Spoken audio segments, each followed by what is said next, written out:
Salut à tous, nouveau jour, nouvelle chronique et c'est maintenant.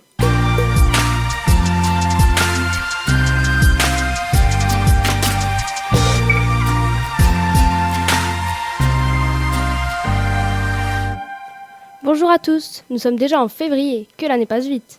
Il serait grand temps de penser à votre formation post-bac, non ?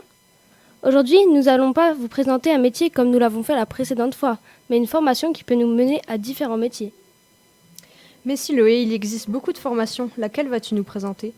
Eh bien Pauline, je vais m'intéresser aux prépas littéraires. Elles sont organisées en 2 années appelées Hippocagne et Cagne.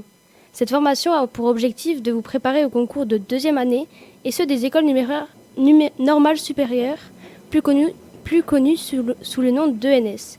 2 types de prépas littéraires existent, les prépas lettres, AL, et les prépas lettres et sciences sociales, BL. Pour faire cette formation, il est préférable d'aimer les matières littéraires, car les matières qui y sont enseignées sont surtout les lettres, appelées français au lycée, la philosophie, l'histoire, les langues ou encore le latin. Mais qu'est-ce qu'on peut faire alors après une prépa littéraire ? Les prépas littéraires sont tournées vers la préparation des concours d'entrée à l'ENS. Sans vouloir vous décourager, je précise que ce concours est très sélectif, environ 6% d'entrée. Mais heureusement pour les 94% restants, d'autres débouchés existent comme les IEP, les écoles intégrées à la banque d'épreuves littéraires, les écoles supérieures de commerce, écoles de traduction ou encore écoles de journalisme. Nous avons interrogé Maë, une ancienne élève du lycée Armand Peugeot et qui suit actuellement une formation dans une prépa littéraire. Bonjour Maë. Bonjour. Dans quelle prépa littéraire es-tu inscrite ? À Henri IV à Paris. Est-ce que c'était ton choix principal sur Parcoursup ? Je vais pas dire que c'était un choix principal parce que c'était plutôt un choix pour rigoler.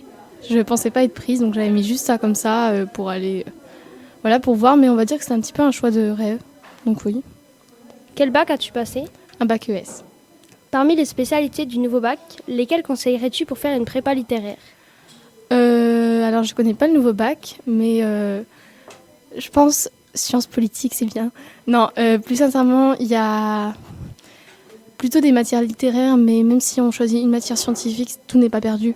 Il y a beaucoup de scientifiques qui sont en prépa littéraire. Et du moment qu'on s'intéresse au français, qu'on a des bonnes notes, qu'on est des élèves motivés, il n'y a pas de souci.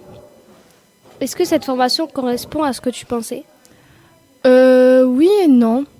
On va dire on peut jamais vraiment savoir à quoi on peut s'attendre, enfin à quoi s'attendre. En prépa, il y a beaucoup de travail et on l'imagine pas forcément comme ça. Enfin, on se dit on va devoir travailler, mais se dire qu'on doit travailler tout le temps jusqu'à 23h le soir, enfin voilà. Mais il y a beaucoup d'entraide, faut pas croire qu'il y a de la compétitivité. Les élèves s'entendent bien entre eux, en tout cas dans ma prépa. Et voilà, c'est dur, mais c'est très épanouissant. Est-ce que tu as été déçue ou étonnée par certains aspects ? Oui, les lettres. On va dire, j'ai été déçue par certains cours qui n'étaient pas forcément aussi intéressants que je m'y attendais, ou même par mes performances dans certaines matières, qui n'étaient pas forcément folichonnes, quoi. Mais sinon, il y a aussi beaucoup de matières qui sont exceptionnelles, qu'on approfondit tellement les matières par rapport au lycée. Par exemple, l'histoire, la géographie, ça n'a rien à voir, c'est vraiment beaucoup plus intéressant. Enfin, là, on fait rien au lycée quasiment. Et enfin, que conseillerais-tu à des lycéens qui voudraient faire la même formation ? De réfléchir avant. Et non, sinon, je dirais qu'il faut se renseigner. Il faut aussi savoir qu'on a un but derrière. Parce que, comme tu as dit, il n'y a que 6% pour l'ENS. Et en soi, les profs, ce qu'ils veulent, c'est l'ENS.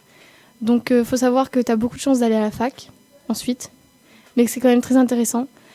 Et faut pas s'attendre non plus à tout aimer, à être bon partout. Faut s'attendre aussi à avoir des échecs, à pas forcément réussir du premier coup. Et c'est ça qui nous fait avancer. Au début, tu vas avoir 5. Après, peut-être que tu auras 6, mais tu seras passé d'un point à l'autre, donc ça va. Merci Maë, bonne continuation et j'espère que tu viendras nous redonner de tes nouvelles en fin d'année. Bien sûr. Rendez-vous bientôt pour une nouvelle interview sur Boussole.